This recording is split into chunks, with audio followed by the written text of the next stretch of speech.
Franklin County Board of County Commissioners, 9th session. Commissioner Jones, would you lead us in prayer? The pledge and prayer, please, sir. Our Heavenly Father, we thank you today for this beautiful day you've given unto us. Father, we thank you for the things that this day holds for us, all of us who reside and all of us that are visiting Franklin County today. Be with us in understanding and discernment. By all means, Lord, let us exercise discretion today in every decision we make. We thank you for the ability and the opportunity. In Jesus' name, Amen. Amen. Pledge allegiance to the flag of the United States of America and to the republic for which it stands, one nation, under God, indivisible, with liberty and justice for all. Good morning. Next on the agenda will be approval of the minutes. So moved. Got a motion on the floor by Commissioner Masters, second by Commissioner Parrish. All in favor? Aye. All opposed? It passed unanimous. Next on the agenda, payment of the county bills. So moved. I got a motion on the floor, both of them, I guess. I'll move on, sir. By Commissioner Bowles. Second by Commissioner Jones. Discussion. All in favor? Aye. All opposed? That passed unanimous. Next it'll be public comment.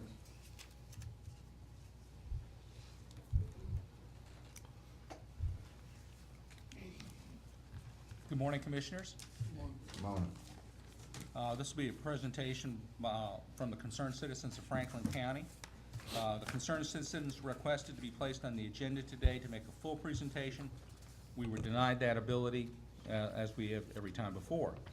The CCSC has been a watcher of healthcare in Franklin County since the county last leased out the Weems facility more than 13 years ago. The issues then and the issues today are arguably the same as the day Dassey dropped the keys off in the county's desk when they walked out with a week's notice. The county was forced into operating a hospital since no one in their right mind would consider buying or leasing the facility based on the economics, demographics, competitive factors, and other factors that keep Weems from being a full-service facility as promised in the original 2007 referendum. At that time, just 30% of the county's registered voters voted to levy a 1% healthcare trust fund sales tax throughout the county. That tax and other general revenue money has exceeded $20 million in subsidies to Franklin County healthcare over the last 12 years. This money was slated to be divided half to operational support and half to capital cost of building a new facility that was promoted with a rendering depicting a two-story, 31,000 square foot full-service hospital. Presently, there's about $3.5 million left in the capital fund. Close to $700,000 is owed the capital fund due to past Weems borrowings from it. TMH is owed close to $600,000 for unpaid bills, and there's about $140,000 in other unpaid bills that's still owing. A total of about $1.4 million in short-term obligations currently on the books. Weems has lost more than $500,000 in cash over and above $1 million in subsidies since October 2018. For the last 2 years, the commissioners repeated their desire to get out of the healthcare business. As recently as last year, several commissioners, on the record, stated Franklin County would be out of the healthcare business by the end of 2018. What changed? There is widespread confidence that the most recent CEO is the best of the last 7 who have occupied that office in the last 12 years. The CCSC has no arguments on his abilities. This does not change the laws of economics. We don't bring in enough revenue now, and the situation is unlikely to miraculously improve after assuming a $10 million loan to remodel and add space to the existing facility. The CCFC has been unable to view financial projections and their assumptions that could make or break the case for continuing for the direction you are now heading. The CCFC has spoken to experts and lay people about Weems. You have had some of them come to you and speak to you on your agenda in the past. The CCFC has created a petition with many names on it. I'll give the petition after I finish speaking, with about 177 names, with as many names on it, asking that the commission hold a series of town hall meetings to discuss what was originally promised in the ballot initiative of 2007. Did Carabel get its 24-hour-a-day urgent care facility? And are there plans to build the hospital that was promised at that time? What is the current state of Weems' finances and that of the Healthcare Trust Fund, in specific, transparent, and comprehensive terms? What are the reasonable, foreseeable financial estimates that make clear where Weems will be 1 year after the facility is built, 5 years, 10 years? If we miss this target, who and what will pay the hospital's expenses, and if necessary, what will be our exit strategy? How long will it take for revenue to rise to a sustainable level after construction is complete? Where will those additional funds come from to bridge that gap? What will be the demonstrable and direct effects a new facility will have on healthcare outcomes in the county? What happens if the CEO leaves? It's obvious that we can't solve the healthcare dilemma here in 5 minutes. We've struggled with operating Weems for years, spent millions of dollars for substandard care at times in a facility that is a hybrid between urgent care and a real hospital. Isn't it time to do the right thing or not at all? We must view all available options and protect citizens from possible failure. If we are not honest enough to examine this very complex and profound issue with full disclosure and input, what will be our legacy? One of success and great health care, or just one more disaster some future board of the county commissioners will have to clean up? Commissioners, please consider putting the issue of a diverse set of town hall meetings that demonstrates we are not afraid to let the sun shine in on our plans. At the moment, there appears to be a rush to turn dirt. Are you positive you are heading in the right direction? We respectfully request that 2 healthcare town halls be held, perhaps one in Apalachicola and one in Eastport or Carabel, so that citizens can understand clearly what the county is proposing and why, and can share what their feelings are about what they wish to get from healthcare here in Franklin County, both now and in the future. Sir, your 5 minutes up. Only through a clear and transparent 5 process minutes can up, we sir. achieve legitimacy and broad-based support. Thank you. Is there any more public comment?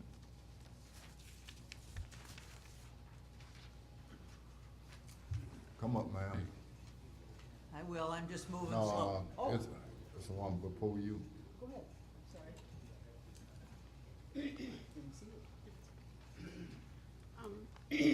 On March the 9th of this year, Let me get your name. my name is Martha Lynn.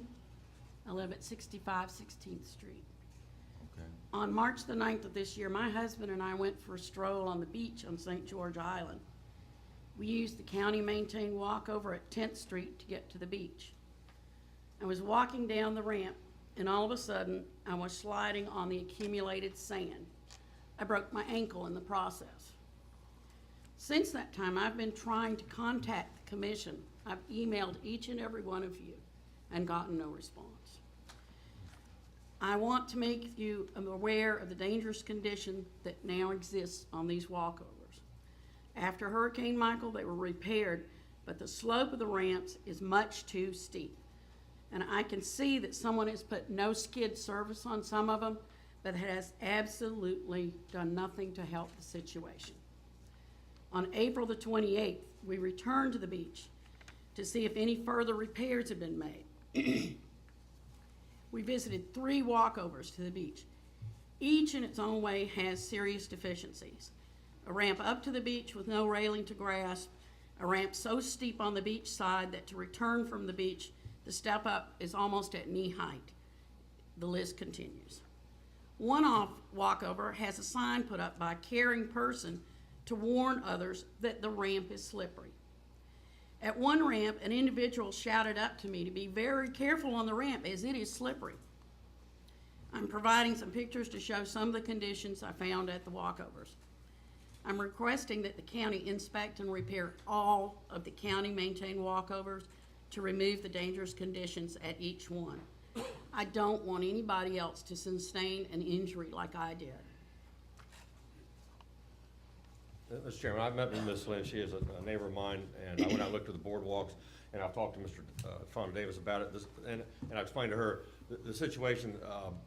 It is steep. It's very steep. And what happened is The ramps were rebuilt to the same length as they were before Hurricane Michael. The problem is the beach profile changed dramatically. And where the ramp was at a certain grade because the sand was a certain height, when Hurricane Michael came in and washed the sand out, the grade steepened dramatically. And I will say dramatically, it's clearly much steeper. And so the ramp was put back because we didn't have a permit from DEP to go any further. There are a couple options, because some people want ramps, even though they're steep, because they use it for their rolling their cars down. Is either perhaps to build a set of stairs, aside that, so you have both, or to come back from, or to go to DEP and see if you can get it extended out onto the beach further, or to come back and drop the roadside down so that the ramp is not so steep. So those are some options. But again, Fonda, I'm sure, had his screw out there, and they knew how long the ramp had been initially, and so they just put it back. But it is pretty steep. I didn't do a measurement, but I acknowledge that it's steeper than it was. And I'll defer to Fonda any conversation you want to have about, or you all, what options you want to take. But it's something we probably ought to look at. Alan, do you want to show them some pictures? Did you get any kind of, it took a permit to do that? We have to Mr. have Chairman, I think what she's asked for is something that would be reasonable, just to have Mr. Fonda go out, do an inspection and report back at the next meeting, unless take any action, because you don't take action under public comment. Okay. You hear that, Fonda? Do an Fonda, inspection, check that report out back to the and board. come back. Do an inspection of these crossovers like she's talking about, report back to the board, and they'll decide what to do from there. Okay. Mr. Chairman, Thank you. Go ahead. while we're at that, I've had in my area also folks who've expressed concerns of the boardwalks, walkovers that are in the Alligator Point area. Some of them are damaged there. One particularly at the access of Grouper Street there in Ball Point. In that area, apparently it's severely damaged. And while we're on that project, just look at the entire county walkovers on the beaches. Yeah, that'd be good. Okay. Check all of, check Thank- all of. Can I ask one question? You can. That once you do these inspections and you make a decision about what you're doing, would someone please contact me and let me know what's happening? We will. I'd like a response. I've got it. You got our contact? I've got it over here. Okay, thank you for the information, ma'am. Any more public comment?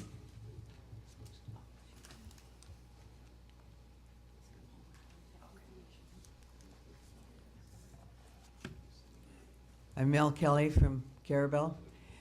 Commissioners, I have a comment that I prepared, but I'd like to add something different also. I would like you to consider making arrangements for one of the doors into this building to be handicapped accessible, where you can push a button and the door opens automatically. I am now using a walker, and I found it very difficult to get in here this morning. And I think in a public building, we have the responsibility to provide that access to people who aren't quite as accessible anymore. So may I suggest that you please consider that? Okay, Thank you. thank you. My other comment is, I am here to ask you, whoops, I gotta put my glasses on. I'm handicapped more ways than one. I'm here to ask you to consider creating a county-wide healthcare advisory board to oversee the myriad healthcare service offerings we have here. I believe the hospital, 2 clinics, and 2 healthcare county clinics are duplicating much of their service to the public.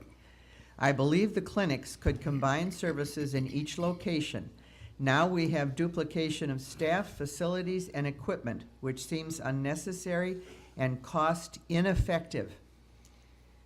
I believe the public could be better served when an oversight board of expert volunteers surveys countywide needs, then leads the consolidation and supervises the operation of those now overlapping facilities. So much discussion has been held on the survival of our hospital, but I do not believe anyone has looked at the overall picture of health care in our county. I think that is necessary to better understand and use the facilities we have on behalf of the public that they are meant to serve. I know that the East Point Clinic is under a different program and our dentists are in private practice, It is nevertheless important that the services of the dentist operating out of the healthcare department should be better advertised on the radar of the public. I often wonder how many referrals that dentist receives from our clinics or our schools. We are privileged to have the cushion of the healthcare tax, but I believe it is being used inefficiently and often ineffectively. This county needs an oversight board to survey the needs and current customer treatments available. Only then can they help to determine how best the public could be served in the future, by what options, using tax dollars to their max. We must be smarter and more careful with our healthcare dollars. I believe that a carefully selected and skilled countywide healthcare advisory board can be of great help to you commissioners and to all the patients treated in Franklin County into a much more successful and comprehensive healthcare future. I believe such a survey and advisory board is long overdue. Please consider my request, and I thank you for hearing me on both counts. Thank you. Thank you. Thank you. Good morning. Mason Bean, St. George. Appreciate the comments. I would like to concur with Mayor Kelly and certainly Alan Pfeiffer that there's so much talent out there, and to include the public in some of these decisions. So I would encourage the town halls and certainly a healthcare advisory board. Thank you. Thank you.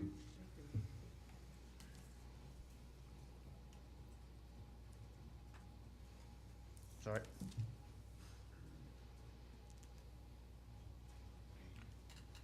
Any more public comments?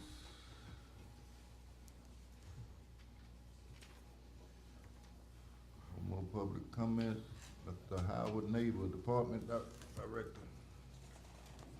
Superintendent of Public Works. Good morning, Commissioners. How y'all doing? Come on. I just got a couple items on the grass cutting. We've been cutting grass throughout the county and cutting back right-of-ways, intersections. But a lot of places have growed up, we get it, and then on county, we've been very short of inmates. Two of our state crews, we hadn't been getting on kind of short of staff at the prison, so. And some of our crews, we get up to 4 inmates per crew. We got 5 crews, but sometimes you might go up and get 1, 2, 4, so we're doing the best we could do. Chairman, Go ahead. Buster, how's that grader you got out there doing? That old one that's tore up, is it still tore up? Yeah, we having issues with it, which is running good now, which I think I've talked to Aaron here a while back. We're trying to get paperwork on trying to get a new grader. But one machine that we got that we pay payments on is paid off, so I can get back up at the next board and try to get up a price and see if the board wants to vote on it. So. Okay. And then we got also the grass cutting. People say the city ain't gonna cut grass. I'm getting a lot of calls from people from the city, and they say call the county will cut it. And I said, no man, we don't cut the city. So they wanna know who's gonna cut it. I said, I can't answer that. I said, if a board commissioner tells me, the county commissioner tells me to cut it, I said, we cut it. I said, but as of now, we can't touch it, so. Tell them to call the governor. We not cutting it. Okay. We not cutting it. I mean. And 12th Street, I know for 3 or 4 years, I know Alice wrote them a letter and called them about 12th Street. They say it's county, and then we say it's city, so, but it's always been city. So. Mr. Lawyer?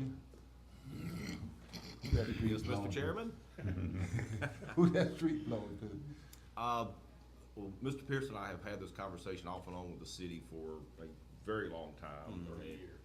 Well, then you've been having that conversation longer than I have. But the county's position has always been that we do not cut grass along the streets inside of either of the 2 municipalities, either the city of Carabel or the city of Apalachicola. And we've held firm and maintained that position for as long as I've been your county attorney, and probably my father before me. No, I'm talking about, we're not gonna cut no grass. Same issue, ownership of 12th Street, similarly, any road that's inside the city limits of city of Apalachicola or Carabel, we consider to be city streets, with the exception of any federal or state highways. But if it's if it's inside the city limits, we think it's a city street and the city ought to be maintaining it, including ditch work, sidewalk repair and grass cutting. All right, that was the county policy when I became your county attorney, and we've maintained that policy, ever since on your behalf. Because that was the decision of the board that's been, as Alan said, has been in place for 20 or 30 years. Pleasure of the board on you.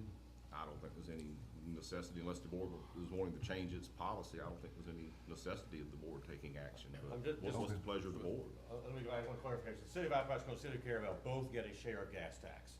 Right. Unlike the hospital healthcare tax, where there was an interlocal agreement between the cities, there is no interlocal agreement between the cities and the county. So the cities get a share of gas tax money.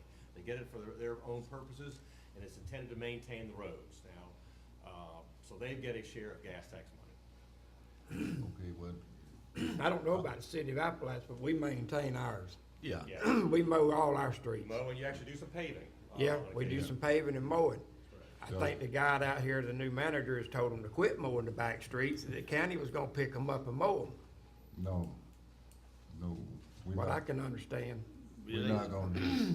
I think they cutting 98 in the cemetery is what the city is mainly cutting right now, so. That's all, 'cause he told them to stop all the back Yeah, yes, streets. sir. 98 is a state highway, they ain't got no business on that, no. Yeah, but I don't know, they've always cut it, so. Well, they might be doing what we do in East Point. They might be getting a payback from the state to cut on 98. okay. I can see that happening. Yeah, oh, they getting paid, yeah. They might. I But don't you know, if we get in the phone call, I'm giving y'all if we heads get, up. if we get phone calls and they telling the people to call the county, just have the people to tell them we not gonna cut. Okay. It's time for the city to take they ain't doing nothing else, they can cut the grass. Yeah. And I think they get 4 crews, I think. What Tell them to City get, of Appalachia get, 4 inmate crews, so, well, tell them to get 5, but we ain't gonna cut. okay. Okay. Mr. Chairman, Yeah, we're back to your point, Howard, about the inmate help. Yes. Is there something appropriate that we can do to encourage that? I know that they have a staffing mandate over there at the prison, and they have to be careful. Right. But can we support you in any way to encourage that? Basically not, I mean. Okay, it's them. Yeah, Okay. until, if they get more help and stuff, we get some of our state crews back, which we've been getting 2. Well, you know, I told them we just get 1, so they working on that. Okay.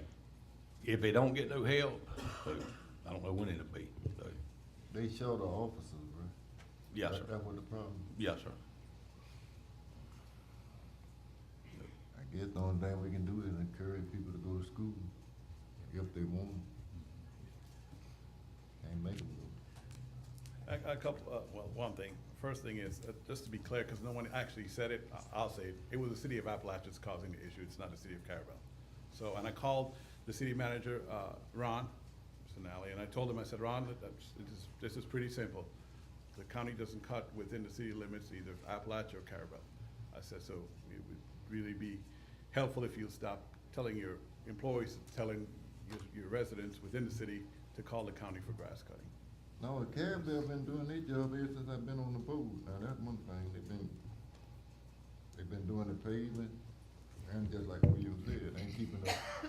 So I did make that call to the city and let them know. And if Howard, if I may, speaking of the inmates that we get, the crews that we get, item 1 on my report, I need board action to ratify the chairman's signature on 5 Department of Corrections Interagency Public Works Local Agreements. These are the agreements that allow DOC to provide inmate crews to our various county departments.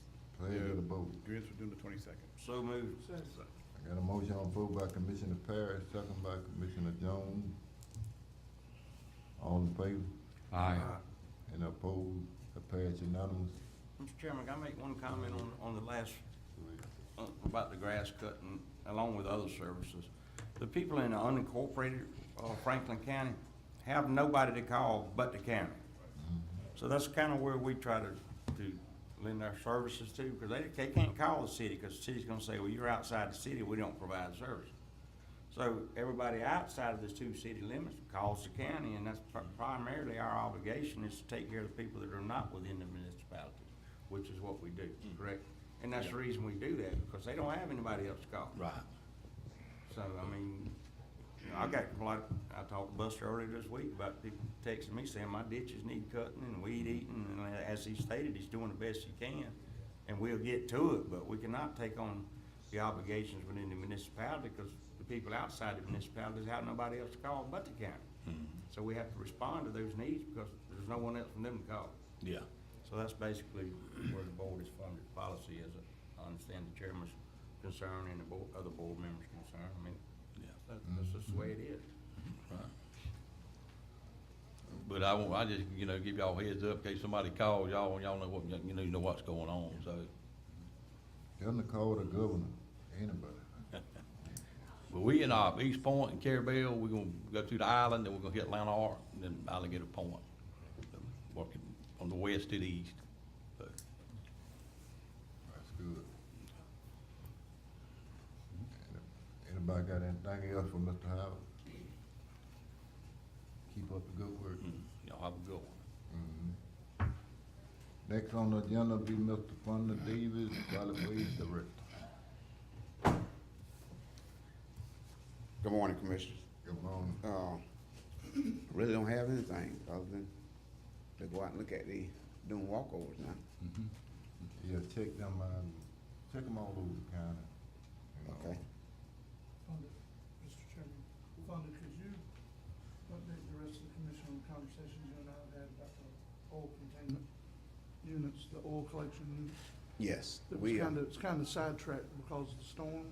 that's So right. If you would just update the commission on the conversation we had about that. The tanks are in. We got them early part of the year. What we are doing now is going to each site, City of Appalachia, City of Carabel, and also in East Point. We're gonna look at a platform for the tanks to sit on and have it contained. We already poured one at East Point. We're gonna move to Carabel. I've been talking with Commissioner Massey. We're gonna get that done. Also, I spoke with Jim Reese, and he's gonna put in for funding, in June. That's when the new budget start. But due to the hurricane, the funding got wiped away. So we should have that up running in July.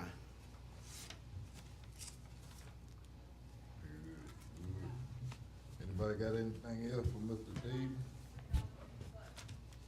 Keep up the good work. Okay, thank you all. How your equipment, how your equipment is? We have one truck down, it's the cardboard truck. We're working with Howard, but it's low boy. It's hard to get that truck because of the diesel tank, the fuel tanks. No, I ain't talking about that, I'm talking about overall. Overall equipment? Yeah. Howard was telling us he need Right. a grader. Yes. What you gonna, or you, what you gonna need? Or you assessed it yet? We've been talking with finance about an excavator. I mentioned that to you last time, and again, the recycling trucks is getting old, and that's what I was just telling you. One is down right now and need to go to the shop, so we having to fall back on the 1998 model truck. Oh, yeah, okay. It's a good thing we kept it and not sent it to auction, but overall, we do need some equipment. How your money looking for equipment? Well, with Fonda, I believe we're gonna have some equipment being paid off in his budget as well, so I feel like we'll be able to replace in next year's budget for sure. We'll have some payment funds available. Okay.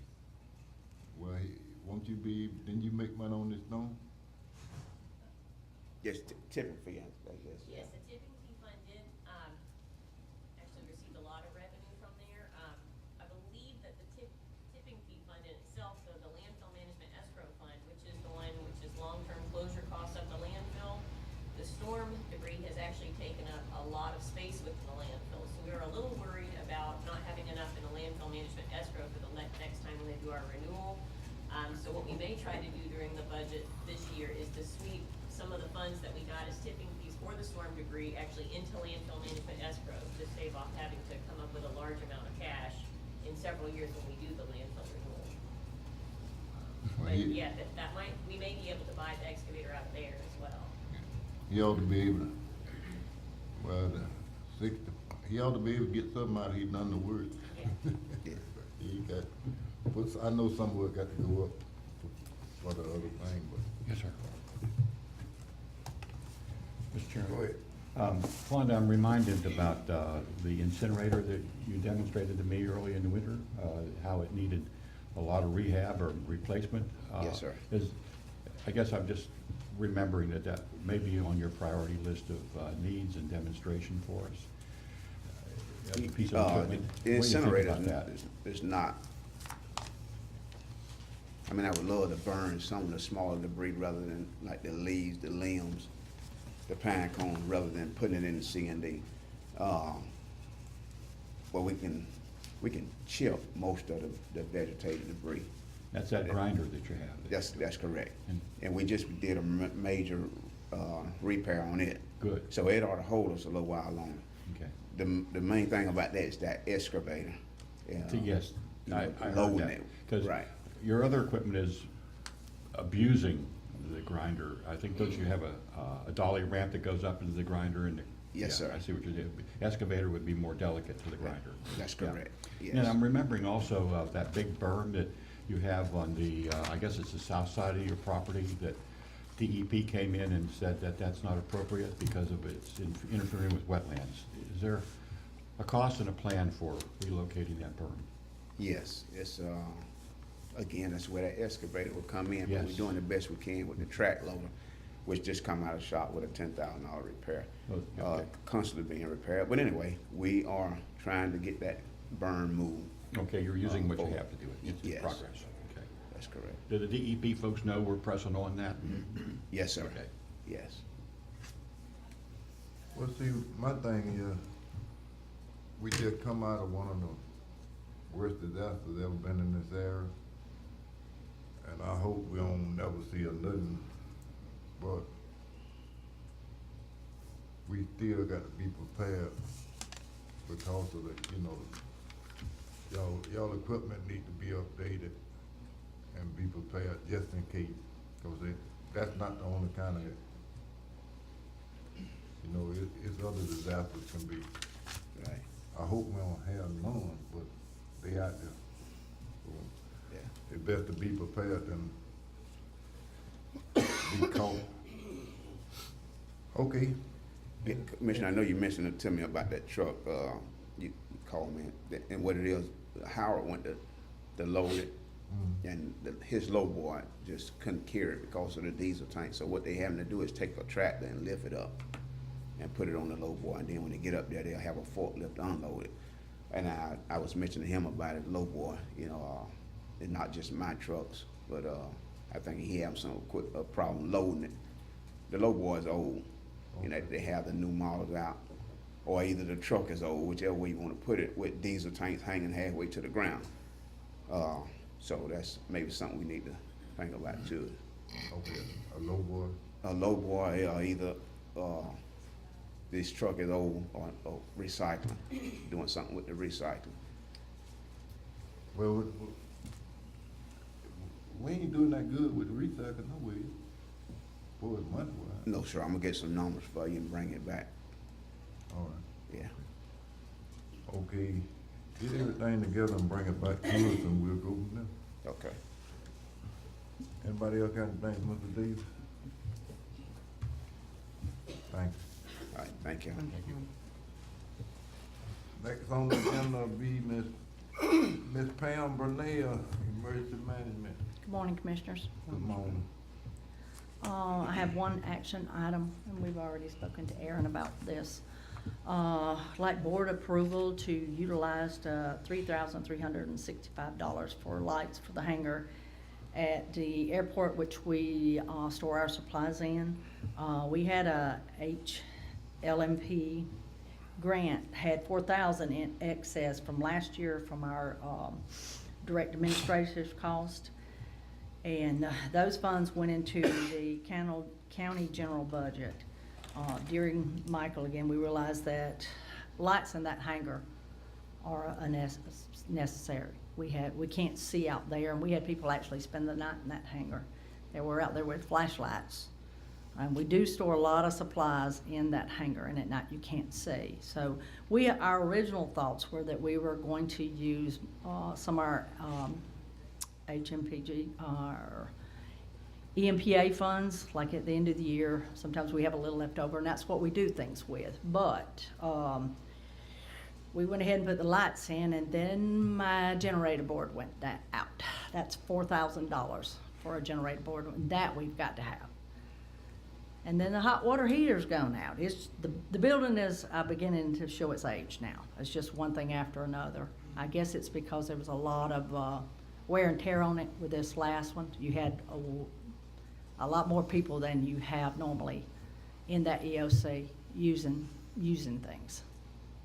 So, Pleasure to vote on that. So moved. Second. Got a motion on the floor by Commissioner Jones, second by Commissioner Master. All in favor? Aye. All opposed? That passed unanimously. the other thing that's not in here, next week we will be at the governor's conference. I'm actually speaking at the governor's conference for our recovery, things that went on, our response during Hurricane Michael. Well, when you talk, tell them to send us some money. Well, we did get a check in for 43 something, so it's slowly coming. Our problem is our projects are in there, but the doing the EEI for every project in there, you fill out one, send it in, and then they'll send you back 50 more questions, and I'm like, this wasn't in the original form. I mean, like, how many light bulbs did we use on that ball field? Sure. I mean, really? Yeah. Yeah. Well, you're gonna have to get you one of them things they fly around. The drone. Well, we. Yeah, wouldn't that be great? Chairman, I was just thinking too, as appropriate, you seem to have an opportunity for a real strong pulpit when you go to that conference. And as I'm remembering the tour you showed me, I guess what was it? In the wintertime, I toured your facility. Mm-hmm. And I am impressed with the stewardship that this county has in maintaining outdated equipment and facilities. And I think if I learned correctly, we are one of the latent counties to get our EOCs up to date and new projects. And I think it's important that you talk about what a great steward this county is of what we do have and how we can take care of it and do better. And I think we're in line. We should be thought to be given new money for new projects in these buildings now. Let me ask you a question. Who the lights belong to? These lights she's talking about going in the hangar. Going in the hangars, that's y'all's, it's your county hangar. I thought It's you your were county talking- hangar. We just, I thought like you I were talking said, about them ball fields. Well, she referenced lights too, what lights on the ball field. With She FEMA. can't count the ball, but she wants to install lights in the hangar. but Yeah, okay. I was talking, you was asking about money. And like I said, it's paperwork. You send in one set of paperwork to FEMA, and then they're coming back now saying, well, how many lights was on that ball field, and how many ball fields did you have? And it's just like, really? You know, more paperwork. I mean, I don't know. I'm just the paper pusher. And it doesn't say on the invoice how many lights that Kate's installed. So now I'm gonna have to call Mike Cates and say, well, I need a figure of how many lights you installed at D.W. Wilson, how many lights you installed at, I mean, it's just crazy that FEMA are being so meticulous down to how many light bulbs you put in. It's a stall tactic as far as I'm concerned. The more paperwork you push at me, the longer it takes for the county to get their money. But we're doing it. Whatever they're asked, we're trying to get it to them. But it's just taking longer because of the amount of questions that keep coming up. If you want to know how many lights, it should have been in the first set of paperwork you sent me. But that's not the way it's being done. Once we push that through, then they come back and ask me 50 more questions. But we're working through it. It's just a slow process. Okay. Anybody got anything else from Ms. Bonilla? If I may, Commissioners, item number 2 refers to the East Point fire victims. it's a long item, but, if I do it now, Pam, Tress, and Angela can get back to work, so if the board doesn't mind. Go ahead. Chairman Lockley and I met with Mr. Tim Centers. He's Executive Director of Capital Area Community Action Agency, Ms. Angela Webster from the same agency, and Ms. Tress Damron, corrected that name, of the county's Emergency Management Office for an update on the residents affected by the East Point Lime Rock fire. Mr. Centers stated that there are 2 families that will be moving from travel trailers to permanent homes within the next 30 to 45 days, once production of those homes are completed, delivered, and set up. There are some other items that Mr. Centers would like the board to consider that would assist some of the other fire victims in general. Item A is strictly for people still living in the camper trailers. I have 3 camper trailers that needed repairs. I have the 3, I use them by address, not by name, to protect. One is repair the air conditioning unit. The second was to remove and reinstall a toilet. There were clogging issues. And the third is to replace a damaged window and repair or replace the air conditioning unit. They're still working on that. So moved. Second. Got a motion on the floor by Commissioner Parrish, second by Commissioner Jones. All in favor? Aye. All opposed? That pass unanimous. By the way, Mr. Centers, consider all those with normal wear and tear. There's no damage by, excessive damage by the person in the unit. Item B, another fire victim received a travel trailer but moved into RV park here in the county. This individual, who doesn't own any property, would like to assume ownership of the travel trailer rather than receive a permanent home. If the board is willing to transfer $5,000 of the donated funds to Action Agency on the individual's behalf, they would transfer ownership of the travel trailer as is with no warranty or for further responsibility to this person. I will ask, if the board doesn't mind in your motion, if you do approve this, that Attorney Schuler is available to work out this agreement with Mr. Tim Centers, because we want to make sure that it's specified in there that, number one, it's as is, number two, that they do not come back at some later date and say, I now want a permanent home. So this is the agreement. You're asking for the camper trailer, we're gonna give that to you, so your name is off the list. And there was a question, I think it was by Pam, if I'm not mistaken, about the $5,000, because, basically, Area Action, they got this from a DEO sub-grant, it's some long story. The problem is that this is now an asset on their books, and so they have to clear it in some way, and that's why he's asking for the $5,000.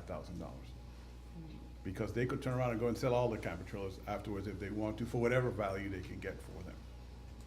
Take the vote. So moved. I have a question Go first, ahead. Lucy. Couple of questions, actually. This monies will be coming out of the donated funds? I'm sorry, yes, it will be Okay. coming out of donated funds, I should have And stated did that. this individual, this is something they come and ask for? Oh, Or yes. is this something that was presented to them? They approached Okay. Area Action Agency. I'm gonna look in the audience, and look at Angela, she could shake her head yes or no. They approached that, yes. Okay. I think it's all right, as long as they don't come back later, you know what I'm saying? Agreed, Mr. Chairman, agreed. Did somebody make a motion? I did. Yeah, and I'll second.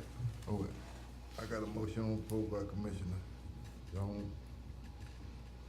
No, not Jones. Commissioner Masters, second by Commissioner Burt. Any more discussion? All in favor? Aye. All opposed? That passed unanimous. Attorney Schuler, you see that as including you, and thank you, sir. Item C, a family that includes 2 children were renting from a property owner at the time of the fire and lost the unit they were renting and all of their belongings. Since that time, the family has purchased property in East Point. Even though they were not property owners when the fire destroyed the mobile home they were renting and all their belongings, would the board consider authorizing the purchase of a permanent home for them from the donated funds, Commissioner? Action Agency would be responsible for verifying the deed before the home is ordered and installed. So, to me, this is something the board was looking for. You had somebody that was renting, they lost everything, they went out and purchased their own property and their own money, so what they're asking for is one of the homes right now to give them a helping hand out. Let me, Go ahead. Mr. On item number C now, these people were renting from a property owner, okay? Yes. So my question is if you buy these people since they bought their own property now and you buy them a permanent home, what about the property owner himself? In other words, I don't wanna buy 2 mobile homes. I got you. I can help with that. This particular property owner, they were renting the land to them, but the trailer belonged to the people. Oh, okay, okay. It was their okay, trailer. Okay. It was their trailer. So when you buy this permanent home for these people, then there won't be a home bought for that piece of property? Yes, and Commissioner, I'm sorry, the Chairman Lockley was there, and Angela, I'm gonna add what Tim said. The landlord, if I could use that term, he has not asked for a unit in any way, has he? Y'all come up, please. And that's, they have to state their names for the records, but. Hi, I'm Trust Dameron for Franklin County Emergency Management. Angela Webster for Capital Area Community Action. So yes, no, he has not approached us, contacted us anyway, stating that he would want a permanent home. In North, Mr. Chairman? In North, should he, if he didn't own a home that was on the property to begin with? Right. So he actually lost nothing. These people lost their trailer. Exactly. I'll make a motion to approve that. Second. With that in I mind. got a motion on floor by Commissioner Parrish, second by 2 of them. Commissioner Jones and Commissioner Master. Any more discussion on that? Mike, one more question. Mike, does the attorney need to be included on this too? I was gonna say yes, and especially with the caveat here that we don't want the landlord coming and asking for anything, so that needs to be, Attorney Schuler needs to work with Mr. Tim Centers on that. I'll amend my motion to include the attorney's review on that. Y'all amend the second? Yes, sir. Okay, the motion passed with amendments on the first and the second.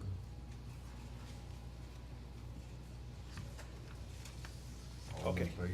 Aye. All opposed? That Okay. passes. Before I start item D, remember I am the messenger that's delivering the message here. There's a resident who was affected by the fire but was given a permanent home from the sheriff. This person is stating that he is dissatisfied with the structure he received from the sheriff and would like one of the new units from the county.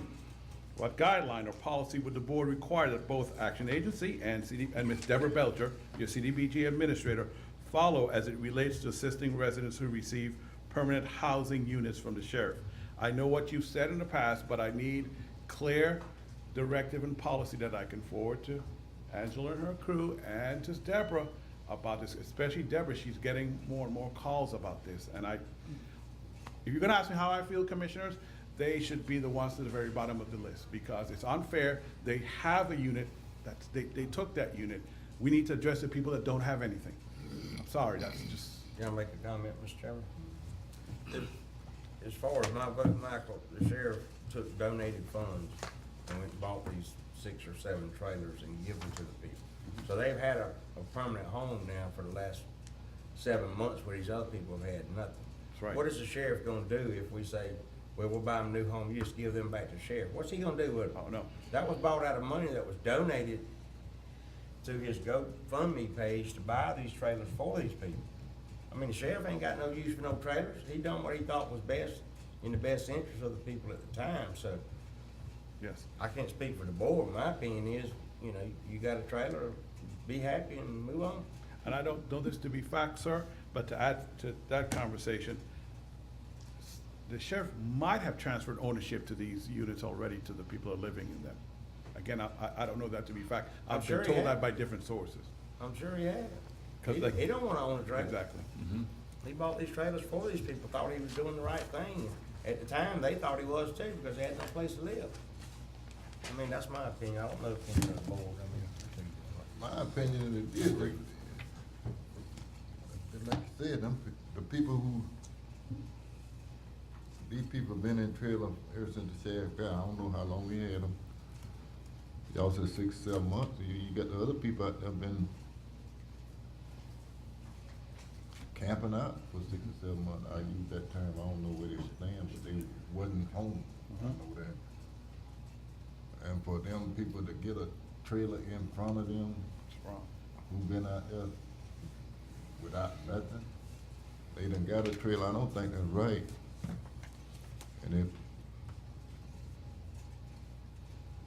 I don't think just cause the new trailer come, you done got up and got a trailer, you was certified And now when the new trailer come out, thank you for, well, I don't want this one now.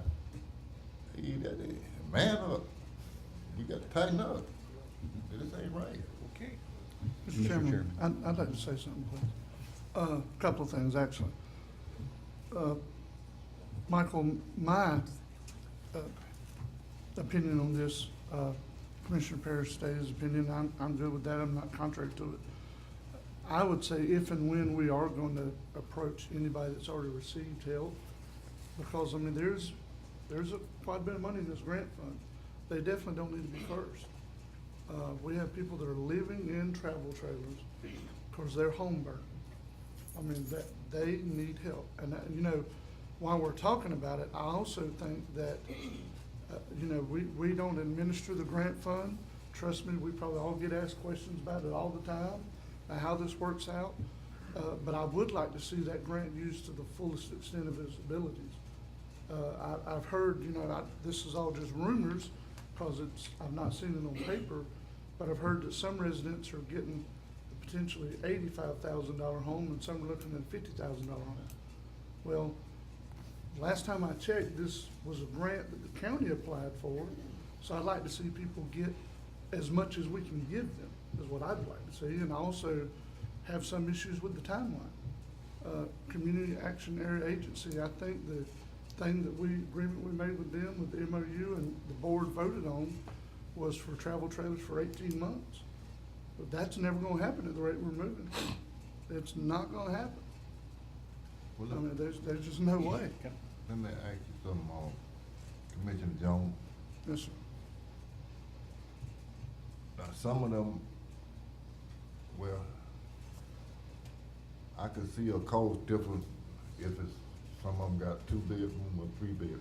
If that's what it is. If that's yes, what sir. it is, I Yeah. can go along with it. Yeah, But no. now, if you saying they got a 2-3 bedroom, one getting 80 and, well, I ain't going along with that. Well, let me clarify now, Mr. Chairman, that is all, nothing I've seen on paper. These are just different reports I'm getting from residents. Yeah. So let me clarify that. I don't Yeah, know any of that to be factual, but if it is, I have an issue with it. That's So all. I think the difference in the prices of the mobile homes, the ones that are being purchased with donated funds don't have to follow a certain guideline, whereas the CDBG grant, they have to follow a certain guideline to be Energy Star. They have to have a certain upgrades that the donated funds trailers don't. So that's the big difference between one getting an $80,000 and one getting 50. We're trying to do it cost effective to make sure that the grant funds are used effectively and that we can help as many people with them that don't qualify for the CDBG grant through income, so. And if I Well, Let if they let me gonna be- clarify something too with that. I'm sorry. I was referring to the CDBG grant funds. That's what I want to make. That's all I was referring yeah. to. I'm sorry. I Even with didn't the think Yeah. about that. Even with the timeline. Timeline correct? and all, Okay. yes. I'm talking Yes. about this whole issue as a whole. And again, I don't think myself particularly different about this than the rest of the commission, but I lived through my home being burned. Really? 18 months is way too long. Yes, and we've tried The timeline to, we're going on is gonna be even worse than that. and I know our office has tried to expedite that as the grant that we Yes, knew we were ma'am. getting there, to make sure that had all the paperwork given to Deborah Belcher, but then it's up to Deborah Belcher. I mean, we've had reports that she's not contacted them back, so that's kind of where we're at. I mean, we can't push her along any further, so. Well, y'all did say all of them meet the threshold, what we require. Yes. You know, Oh, yes, they all are in compliance for the county and building, yes. All of them meet the code. So I guess what it sounded like to me, Commissioner, is I need to get Deborah in here for an update. That would be good. But since you're asking about this, I'm going to make a motion that we make the statement that if you have already received help in any form that's permanent, it might be considered at a later time when everyone else has a home, if their grant funds left available. I'll second that with some discussion. okay, I got a motion on the floor by Commissioner Jones, second by Commissioner Burton. Discussion. Just wanted to be sure that we have a census of the needs of people in this area that was affected by this fire. And that census has a priority measure to it of who needs what first. so that we do have some control over making these kinds of decisions. Is that something that you guys have in place now or could consider doing? Yes, we've had some long-term recovery meetings. We've discussed it with Capital Area Community Action. We've actually had Deborah there, and we do have a criteria how we've gone about who gets what, and how we're moving forward. People, especially that are living in the campers, they have our first priority because they've been living in a camper for now almost close to a year. So those are our number one priority, and we go move down that way. So. Well, ain't nobody getting no special privileges, right? No, we treat everybody the same. So. That's all that. And I can go along with, as long as the sheriff done gave them a trailer, they got to wait, if money to be left over, it'll be fine, it got to be spent. But let them, other people who've been camping out, let them get a trailer. Let them enjoy something, go back there enjoying their life. It wasn't their fault, it wasn't none of them fault. This fire burnt, then none of them caused it. Franklin County didn't cause it neither. But I do the best we can. Get them back there. They'll never be whole, but get them back close as possible. All right, y'all ready to vote? Any more discussion? All in favor? Aye. All opposed? That pass unanimous. Thank you. Thank y'all. All right, we back.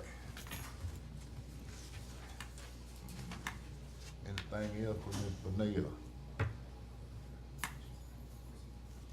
Keep up the good work. Go back and start pushing paper. Sounds like there's plenty of it, right? Yeah. Tell the governor, don't forget it. I don't know that we'll see him. Probably won't. Okay, Love Strain not here. Love Strain, you got something? Oh, I'm here? so sorry. Oh, here, I'm sorry. Extension office. I got disconnected. Mr. Lovestrand, he's attending the 2019 Extension Symposium in Gainesville, so he's not here today, but he had no action items. If you have any questions for him, let me know, and I will get them to him. Okay, anybody? Well, y'all can get with him if you do. Next on the agenda will be Mr. H.T. Kennedy, Wing CEO, audit review.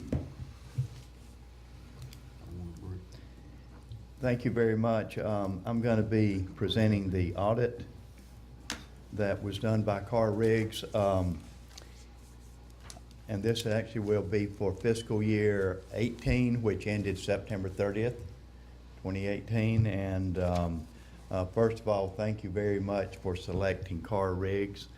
They did a great job. They have a lot of experience auditing small rural hospitals, and it showed in their in the things they looked at, their professionalism, and they were extremely thorough. They also did the cost report for us for Medicare as a part of the, oftentimes the audit and the cost report is done by the same company. And so based on the audit for 2018, we'll be getting about $152,000 from Medicare based on the 2018 audit. Also, as a part of their comparison to the year before, they found an error, and we refiled the 2017 cost report, and we'll be getting back about $127,000 from Medicare. So that's good. But now I'll get into the audit itself.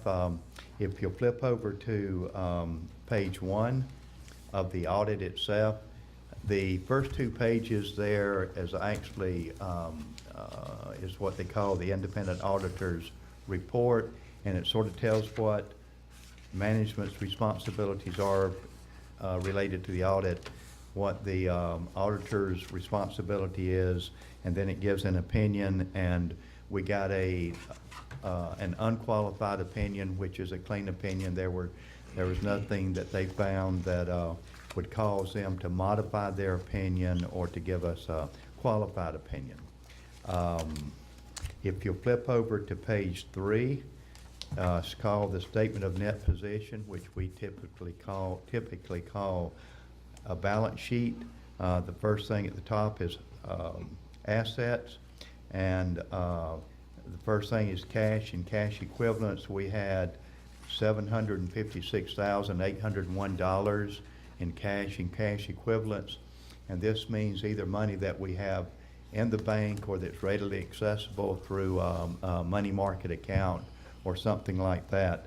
And that $757,000 actually represents 35.4 days of cash expenses, which means that, and that includes everything in our expense category, salaries, supplies, everything like that, except for depreciation.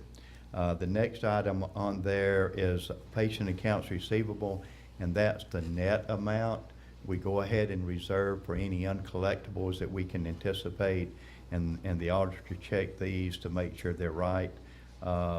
Due from other funds, other receivables, or monies that we are owed by it could be from the from the taxes, or it could be from the Medicare or Medicaid or something like that. So we ended up with total current assets of $2,157,000. And then the only other assets we have would be the capital assets, which are actually in the name of the county. So we ended up with total assets of right at $5 million, $4,989,000. So those are our assets. That's what we have. Now, what do we owe, or what are our liabilities? Our total liabilities are $1,892,000. What makes up those numbers would be the accounts payables, $836,589. Of that amount, we owe TMH, Tallahassee Memorial Hospital, for management fees from a year or so ago, and that amount is $577,000, and that leaves us with $239,000 that we owe to our general vendors, whether it's for supplies or drugs or professional services and things like that. The only other big item in liabilities is the $691,000, which actually represents emergency advancements that were made from the Healthcare Trust Fund for operational expenses. And I think the last one that was made of those was in July of 2016. But that's still on our books and of course as a transfer in, and it's on the county's books as a transfer out. But we pick it up as a liability on here. So we have right at $5 million worth of total assets. We have total liabilities of about $1.9 million, and so that leaves us with a total net position of $3,096,000. Now, if you take away the assets out of that, the net assets of $2,831,000, we actually have $264,000, which you could consider that to be the net worth of the hospital, taking all the assets and all the liabilities, excluding the building itself and the equipment. Okay? So that is asset page. Now, if you flip over, or the balance sheet page, if you'll flip over to page 4, this is the income statement, or the statement of revenues and expenses. The first item at the top, and remember this is for the fiscal year that ended September 30th, 2018, our net patient service revenue was $6,393,000. Now this is a net figure. This is not what we charge to the patients or to the insurance companies. This is what we actually expect. We've already taken out any contractual adjustments for Medicare, Medicaid, insurance companies, and also anything that we do not expect to collect from patients for bad debt write-offs or for charity care or something like that. So we've got the $6.4 million there, and then the next thing is our operating expenses, which totaled $8 million. Of that amount, $4,221,000 was for salary and salary-related expenses, like for benefits and things like that. So if you take the $6.4 million of operating revenues and $8 million worth of expenses, then we showed an operating loss of $1,590,000 for the year. Now, this is what we lost if we don't get any county tax subsidies. And this included a loss of $700,000 for the hospital. It included a loss of about $600,000 from EMS and a loss of about $300,000 for the 2 clinics. And again, this is before any county tax subsidies. So now if you look down, we've got some non-operating revenues expenses, but then if you go down below that, it shows transfers in. This is what we actually would have either received or will receive for that fiscal year from the county. And that's $2,146,000. And what makes up this figure is from EMS, ad valorem tax proceeds of $764,000. And what we got from the sales tax or the healthcare trust fund, the hospital got $1,070,000. We got $192,000 worth of upgrades or capital improvements, and we also got $120,000 for the Weems East Clinic. So that totals $1,382,000. So whenever you take the operating loss of $1,590,000 and then add back in the $2,146,000 from the county, then we had what they call a change in net position of $541,275. So this would be what our actual profit was after, or our excess after we received the county tax funding. So when you take all of that in, our net position at the end of the year was $3,096,230. And so that's our statement of revenue and expenses. The next 2 pages, 5 and 6, really are a statement of cash flows, and all that really does is ties the balance sheet to the income statement. It shows where the money came from and what we used it for, operating activities, financing activities, things like that. So if you want to look at those, but again, it's really an accounting thing that ties the net income to where it ended up on the balance sheet. If you flip over to page 7, this begins about 25 or 30 pages of notes to the financial statements. And remember that the audit oftentimes is used for potential lenders and things like that. So these notes will help people understand the statements that we just went over. The only one I'll, if you want to look through these, it's fine. I will tell you that about the 4th page down, or 4th paragraph down, it says that in accordance with the GASB standards, that the statements were prepared on the accrual basis of accounting using the economic resources management focus.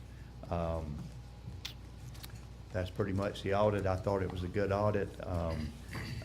Again, it was good to have Carr, Riggs, and Ingram there, and look forward to them coming back next year and get another good report.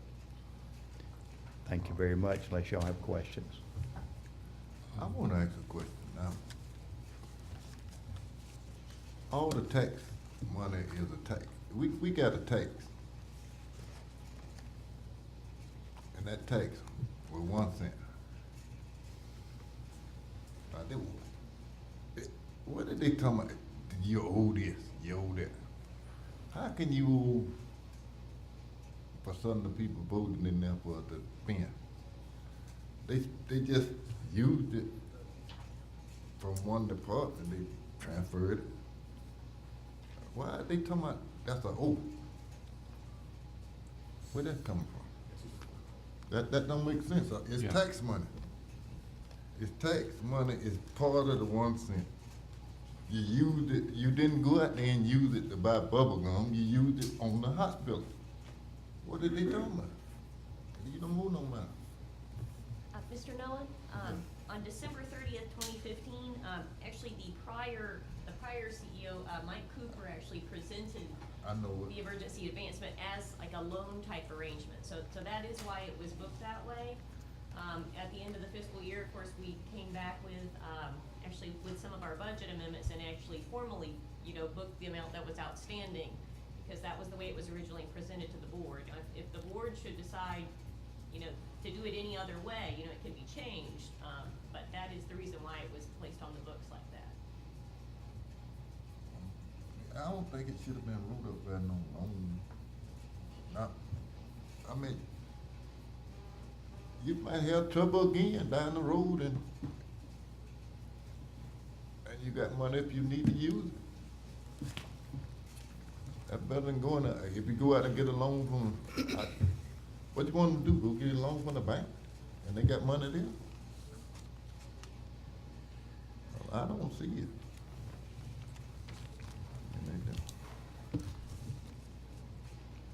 What y'all think, what the board think on it? Especially the board. I would like to see it go away myself. Just money be used, it wasn't used, it was used for the hospital. Clinic. It wasn't used for other stuff. It was used for the purpose. It wasn't used out of nothing, what that penny wasn't made, wasn't there for. So I don't see why they talking about people got to pay that back.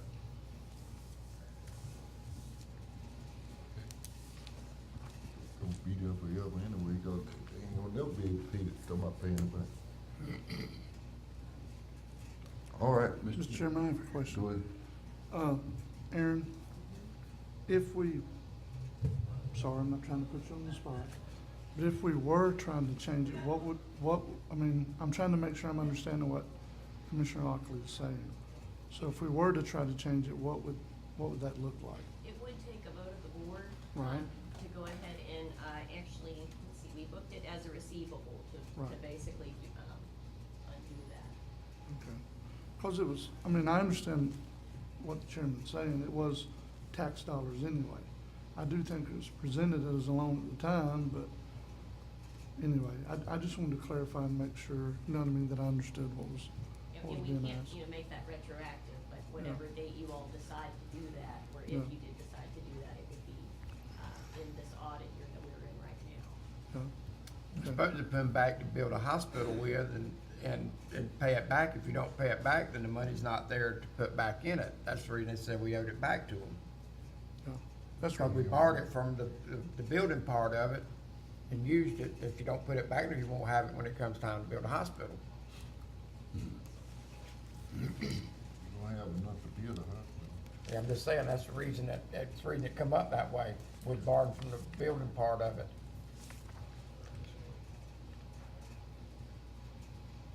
If that man, I don't think it's mandatory for 50/50. You had something to say, go ahead. I think we need a refreshing remembrance of the history of why we are talking about building a hospital. And I wanted to defer to Attorney Schuler, if you could help us relative to the vote of the people. I think it was in 2007, where there was a history. The people said, we want another hospital, we want a new hospital, if I understand it right, and the monies are coming from a certain fund that we are approving. The foundation of the fact we've had conversation about building a new hospital has been something I've been aware of for years, and I just would like to have a refresher from you, maybe in writing for the people to read, of why we are moving forward as a county for the new hospital, because they told us they wanted it. They voted on it. They did, and I think we're forgetting that. Because we're having so much dialogue about new hospitals, I need to remember we've got a legal issue here, obligation. I wanted some help in that. Okay. Well, Commissioner Bolt, I think Commissioner Massey has hit the nail on the head. Yes. The board put to the people a decision whether or not to tax themselves to move forward with healthcare in the community, and specifically for the construction of a new hospital, and that was put to the ballot, and it did pass, as I recall, something in excess of a 70% voter approval. There are interlocal agreements between the two municipalities with the county to pool those monies together so that 100% of the dollars are spent on healthcare in the community, as opposed to, for those of you that were here throughout the meeting, you heard Mr. Pierce mention on the gas tax. The gas tax dollars, there is no interlocal agreement, so those gas tax dollars are split. A certain percentage goes to Carabel, and Carabel spends it the way they choose to in their general revenues. Same thing for the city of Apalachicola, same thing for Franklin County. Well, not general revenues, but for road purposes. Healthcare, on the other hand, there is an interlocal agreement that myself and some other people were instrumental in going to the communities, getting the interlocal agreements put into place so that 100% of those surtax dollars were pooled in a trust fund managed by the clerk of the court for health care. Partly as an operational subsidy, because we've always known the hospital is never going to be self-sustaining financially speaking. The other portion was going to be put into a capital fund for the construction of a new hospital. The original split that the board had was 50-50. I think at this point, based on various decisions that the board has made over the course of the last decade, it's probably closer to a 60-40 split. But beyond that, I think my ability to, on the spur of the moment, give a brief summary, that's about the best I can do right now. If you and the board want something more, I will be more than happy to be more prepared at the next meeting and give more appreciate that. detailed That was information. my From I a just thumbnail wanted to sketch, stimuli. that's the way things were done. And I see, you see, I'm looking for a guiding compass here. Yes. And you know that legal history and the will of the people to refresh us as we move forward in the discussions about this hospital and what we're doing with it. We do have mandates from the people. That's I correct. just want to be Yes, sure sir. we're refreshed on that and know that. Yes, sir. Thank you for the opportunity, Commissioner Sure, Ball. thank you. And Cooper wasn't no, I mean, you know, he wasn't the best person out there, but he done that thing so it'll help get a loan. He knew he wasn't gonna be able to pay no money back. He ain't gonna never be able to pay it back. He borrowed it to pay the payroll. Yeah. Yeah, he knew he wasn't gonna be able And to on pay the it other back. part, if you didn't build a hospital, or if Carabel got their clinic, they're part of their money, and Appalachia ain't got their, what they asked for, right? And their money they put up for it. Well, I think I may phrase it slightly different than that, Commissioner Massey. It's really not an Appalachian Carabel thing, it's a I'm Franklin just saying County that thing. Carabel got but a clinic. The board's prioritization of capital improvements was to build the clinic in the city of Carabel first, because at that time, Carabel had lost all of its healthcare facilities, and they had the more immediate need. The Apalachicola, you know, to the extent it's an Appalachian Carabel issue, is just because we already had a facility that was still operational here, and Carabel had the most pressing need, and so it was based on the decision of the board to prioritize a clinic in Carabel was based on that fact. God bless you again. But as far as building something over here in terms of a new hospital, that's really a countywide issue. It's Right, not I know that, I was saying, that's what it was, way it But went that is, out. yes, sir, that is Okay. correct.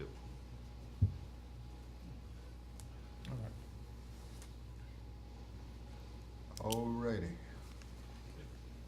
I won't keep Mr. Cannington too long. I have a couple of questions. Mr. Cannington, based on the audit that you have, it's been stated here that the hospital has shifted from cash to accrual depending on when it was convenient for the hospital. Did the auditors find any evidence of that? Did they do a look back? Were they able to determine if that was true? I don't, as a part of their audit, I don't know that they specifically looked at that, but it clearly states in here that we use accrual basis of accounting, and that's what we use. Okay. We don't use cash basis. There were some comments in here about reconciling, you know, subsidiary accounts or detailed records to what shows up on the general ledger, and that is a part of the accrual basis of accounting at the end of the month. Even if you don't have all of your invoices in and things like that, you try to anticipate those, because under accrual accounting, what you're trying to do is match what your revenues or what the money that you generated or income that you generated during the month is matched with the expense of generating that revenue. And that's the whole basis of accrual accounting. And that's what we do. And we don't go back and forth. We don't do that. And another question. So, and this is more for the public's education, and the board already knows this. Explain to me how the process works on a monthly basis, that the board members, board of directors for Weems, when are they given the opportunity to review the financial records? I mean, they get it, an email about a week out, and then what happens? we send it to, we get it out by Friday afternoon before the meeting. And then we have back about 10 months ago, we started having a finance committee with 3 members, but all board members are invited. And that is on the Wednesday before the board meeting. And those usually last about 2 hours, because that allows us to focus really on the financials of the organization.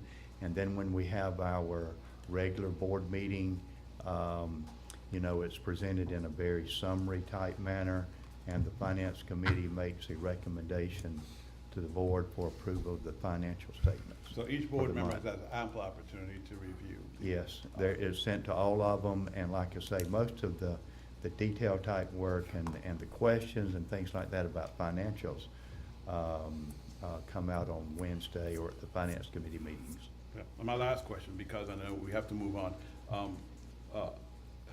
It's been brought up about town hall meetings.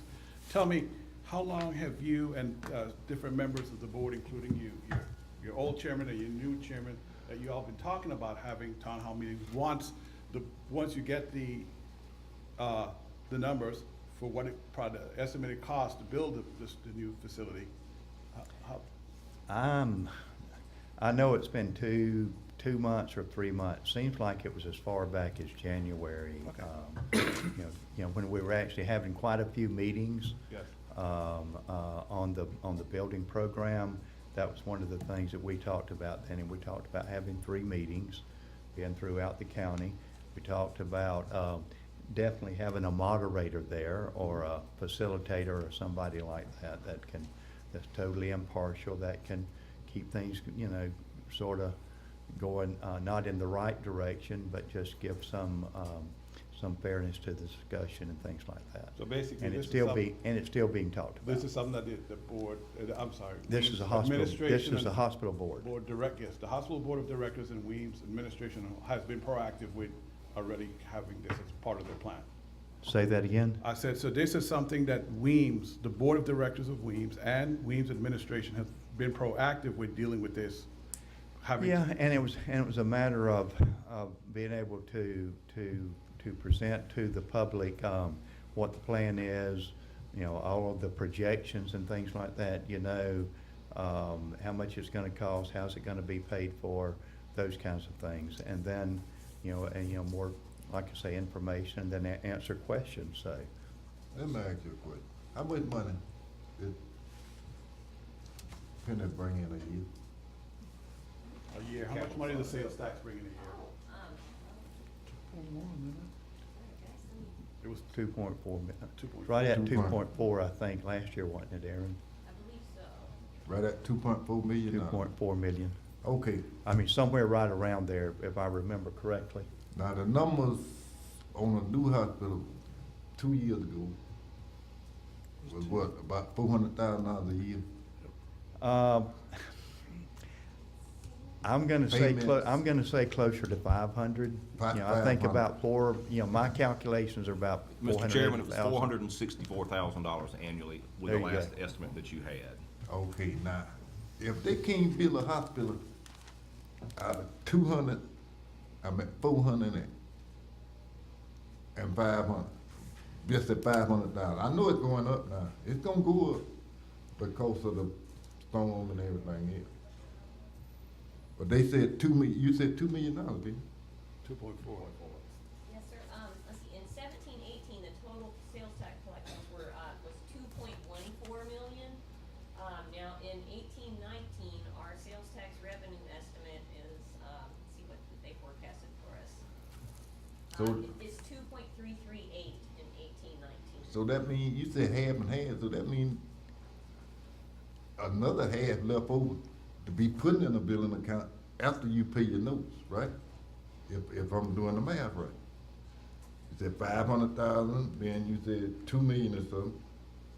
Well, if $1 million and 1 and 1 is 2, that means you got 1,500, $1,500,000, $1,700,000 left after you pay your note. Now, why they can't build a hospital? What we arguing about? I think we need to put some shovels on the ground and get it on over with. the people that told us to do it. That's all I have. Is I'm saying them numbers about right?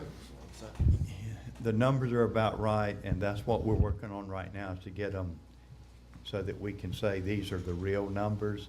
What you're saying is real quick math. I've done the same thing in my head over and over and over, and that's the reason I think we need to move forward.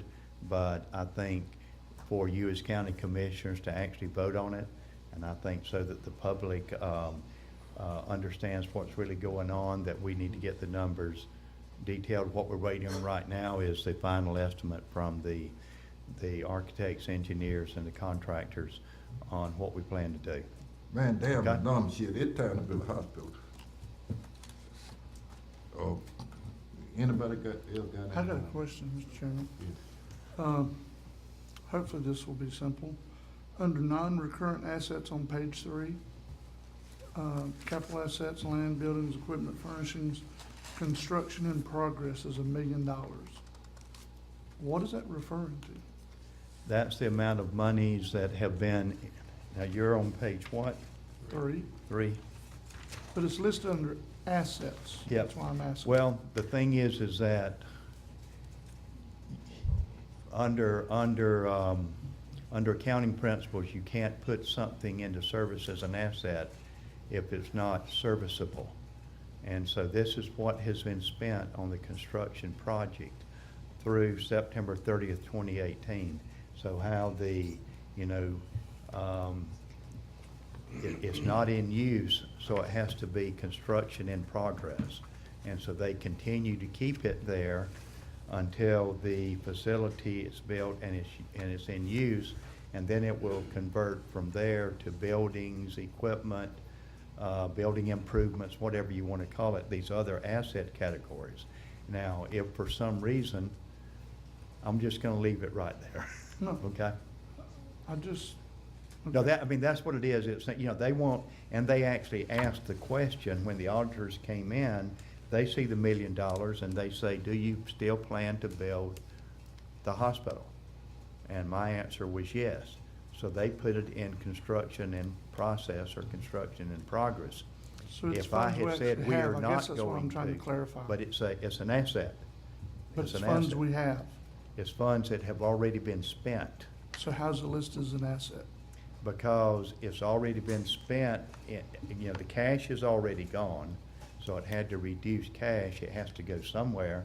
And so it becomes an asset because we don't have to spend it again when we That's build what I the wanted to hear. building. Thank you.